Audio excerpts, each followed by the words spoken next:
សួស្តីបងប្អូនវិលមកជួបខ្ញុំវិញជាមួយនឹងសាច់រឿងដដែលគឺរឿងបាបកម្មមេចោគឺមេចោហ្នឹងគាត់បន្តពីវគ្គមុនណាបងប្អូនមេចោហ្នឹងគាត់គឺអ្នកមានឫទ្ធិអំណាចខ្លាខ្លាំងខ្លាអញ្ចឹងណាហើយគ្មានអ្នកណាអាចធ្វើអីគាត់បានទេអញ្ចឹងគឺគាត់នៅតែបន្តធ្វើអំពើអាក្រក់ដើរប្លន់គេដោយសពដងអញ្ចឹងហើយគាត់តែងតែជោគជ័យរហូតទៅលើការងាររបស់គាត់ហ្នឹងគាត់មានកូនចៅខ្លះដែលដើរជាមួយគាត់ហ្នឹងហើយគាត់បានបរៀនបដៅកូនចៅឲ្យចេះអគុំខ្លះដូចជាគាត់ដែរអញ្ចឹងណាហើយគាត់ក៏បន្តទៅលួចទៅទ្រព្យសម្បត្តិអ្នកស្រុកអញ្ចឹងហើយទៅដល់តាណាក៏គេស្អប់គេគឺតែឈ្មោះក៏គេមិនចង់ឮដែរគេស្អប់គេគុំគេចង់សម្លាប់គាត់ចោលអញ្ចឹងដោយសារអីដោយសារតែគាត់នឹងជាមនុស្សអាក្រក់តែងតែលួចទ្រព្យសម្បត្តិដូចជាក្បីគោគេរហូតអញ្ចឹងណាអញ្ចឹងគាត់គឺជាមេចៅមួយដែលល្បីខ្លាំងខាងអាគមផងហើយក៏គេស្អប់គាត់ខ្លាំងដែរដោយសារតែគាត់ជាមេចៅបងប្អូនយល់ទេថាយើងតែធ្វើអំពើអាក្រក់គឺតែងតែមានអ្នកស្អប់អញ្ចឹងហើយគ្មានអ្នកស្រឡាញ់យើងទេអញ្ចឹងណាអញ្ចឹងអ្នកណាក៏ដោយឲ្យតែអាក្រក់គឺគេស្អប់អញ្ចឹងហើយមិនថាខ្ញុំមិនថាអ្នកទាំងអស់គ្នាទេឲ្យតែធ្វើអំពើអាក្រក់គឺគេស្អប់អញ្ចឹងហើយបន្តទៅសាច់រឿងយើងវិញមេចៅហ្នឹងគឺគាត់បន្តលួចបានរហូតបងប្អូនលួចសម្រេចរហូតនិយាយទៅគាត់គឺបកែហើយទៅទឹកដីតាណាក៏គេល្បីថាគាត់នឹងខ្លាំងដែរគឺពាក្យច្រើនគឺគាត់លួចហើយម្ចាស់គេតាមតន់គេបាញ់ក៏មិនអាចបាញ់បានដែរដោយសារកំភ្លើងបាញ់អត់ចេញទេអញ្ចឹងឲ្យតែចំឈ្មោះគាត់គឺបាញ់អត់ចេញតែម្ដងនិយាយទៅគឺគាត់លួចបានរហូតប៉ុន្តែជាអកុសលដែរថ្ងៃមួយនោះគាត់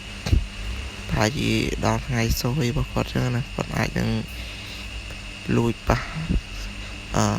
គោក្របីណាដែលដាក់ខ្លាំងចឹងណាធ្វើឲ្យគាត់នឹងបរាជ័យដូចគ្នាហ្នឹងគេថាអ្នកខ្លាំងយ៉ាងណាក៏ដោយតែបើធ្វើអំពើអាក្រក់គឺគង់តែមានថ្ងៃបរាជ័យទេអញ្ចឹងគឺវាមិនខុសទេបងប្អូនហើយភាគច្រើនគឺគាត់ខ្លាំងអញ្ចឹងគាត់ចេះអំពើគាត់ទប់ស្កាត់បានហើយគាត់ជួយខ្លួនឯងជួយជីវិតខ្លួនឯងនិងកូនចៅគាត់បានអញ្ចឹងអត់ឲ្យមានបញ្ហាគឺមានបញ្ហាតិចតួចដែរគ្រាន់ថាมันអាចដល់ថ្នាក់ស្លាប់បាត់បង់អាយុជីវិតអញ្ចឹងណាអញ្ចឹងគាត់នៅតែបន្តលួចរហូតអញ្ចឹងទៅថ្ងៃមួយនោះគឺគាត់បានទៅដល់ភូមិមួយនោះដែលមានគោក្របីច្រើនហើយគាត់ក៏លួចតែកន្លែងនោះគាត់ធ្លាប់ទៅលួចញឹកញាប់ណាស់ដែរក៏ប៉ុន្តែគាត់លួចបានសម្រេចរហូតតែថ្ងៃមួយនោះគាត់លួចបានចំគោក្របីមួយដែលបាក់ស្នែងហ្នឹងហើយមានគោខ្លះកពុតកតុយអញ្ចឹងទៅហើយគឺគាត់សោយដោយសារគោក្របីមួយហ្នឹងពេលគាត់លួចបានចំរបស់បែបហ្នឹងទៅគឺគេហៅថានេះណាសោយរបស់តែសោយនំចង្រៃដល់គាត់អញ្ចឹងទៅគឺគាត់អស់លក្ខតែត្រឹមហ្នឹងទៅហើយអ្នកស្រុកអ្នកភូមិគេអាចនឹងតាមតាន់ហើយចាប់គាត់បានតែពេលដែលគេចាប់បានគេចោលឆ្កាងគាត់បែបហ្នឹងបញ្ជាក់បងប្អូនរូបគាត់នេះគាត់ថារូបហ្នឹងយើងតំណាងឲ្យជារូបគាត់តែខ្ញុំអត់ដែលឃើញមុខគាត់មិនទេតែគេយកគាត់ទៅចងឆ្កាងបែបហ្នឹងហើយគេយកទៅដាក់លើភ្នំមួយដែលមានជ្រោះដែលជ្រៅអញ្ចឹងណាដើម្បីធ្វើការប្រហារជីវិតដល់មេចៅហ្នឹងដើម្បីតបស្នងដល់ការធ្វើអំពើអាក្រក់របស់គាត់អញ្ចឹងណាអញ្ចឹងថ្ងៃមួយនោះគេយកគាត់ទៅកោះហើយអ្នកភូមិទាំងអស់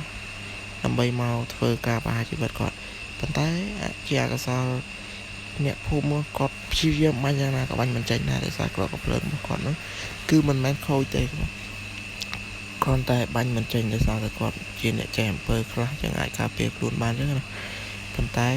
គេព្យាយាមយ៉ាងណាក៏បាញ់មិនបានដែរដោយសារតែគាត់ជាមនុស្សខ្លាំងមិនអាចមានអ្នកណាធ្វើអីគាត់បានចឹងប៉ុន្តែដោយសារតែគាត់អស់លក្ខបងប្អូនពេលគាត់អស់លក្ខអាចធ្វើឲ្យអ្នកស្រុកអ្នកភូមិចាប់គាត់បានគេវាយគេដំគេវាយគាត់ខ្លះហើយគេចាប់គាត់ចងចឹងមុននឹងគេយកមកប្រហារជីវិតគឺគេធ្វើទារុណកម្មគាត់យ៉ាងខ្លាំងដែរបងប្អូនគេវាយដូចអ្វីដែលបងប្អូនធ្លាប់ឃើញគេចាប់បានចោលឆក់មិនគឺអញ្ចឹងហើយបងប្អូនធម្មតាទេបងប្អូនតែគេខឹងគេមិនទុកយើងទេអញ្ចឹងគេតែងតែធ្វើបាបតបស្នងនៅអំពើអាក្រក់របស់យើងអញ្ចឹង chẳng ngày mũi khi vô con mò bà chỉ vật năng này đều phần ống của bụi phần ống môi chẳng hay miệt chuột thiệt khi vô mò bà chỉ vật năng một chuột năng bàn tay banh giang na có banh mình chèn đại hay cái đưa ra là cái mình hai quay đó là slap thế đưa ra cái mình ai chơi chẳng bán chẳng ra là cái miền là vột miền cặp lợn đấy chẳng cái tới banh đôi cầm lợn đầm bầy bà chỉ vật quạt năng bàn tay cái mình ai chơi quay quạt bàn thì to tại đòn về quạt nắng vậy tới cứ con năng đạp trong nơi sầm khăn mùi bay ai chia chôn rồi đôi chia nè sòng nè phum hại bà chỉ vật quạt bàn quạt đạp tha thưa mày hỏi ban trong ta na mùi làm bayสำหรับบัดบานហើយអ្នកស្រុកអ្នកភូមិក៏ធ្វើតាមគាត់ឲ្យបាញ់ចំកណ្ដាលថ្ងាសរបស់គាត់នឹងហើយនិយាយពាក្យដូចគាត់ថានិយាយទៅខ្ញុំអត់ចាំអាកន្លែងបល័យដែលគាត់ប្រាប់ឲ្យដោះអាបល័យគុំខ្លាំងរបស់គាត់ហ្នឹងទេអញ្ចឹងសូមអរគុណបងប្អូននៅរឿងនេះគឺចប់តែប៉ុណ្ណេះហើយបងប្អូនដែលស្ដាប់សូមកុំភ្លេចចុច Subscribe ខ្ញុំអ្នកមួយក៏ជួយចុច Follow Page ផង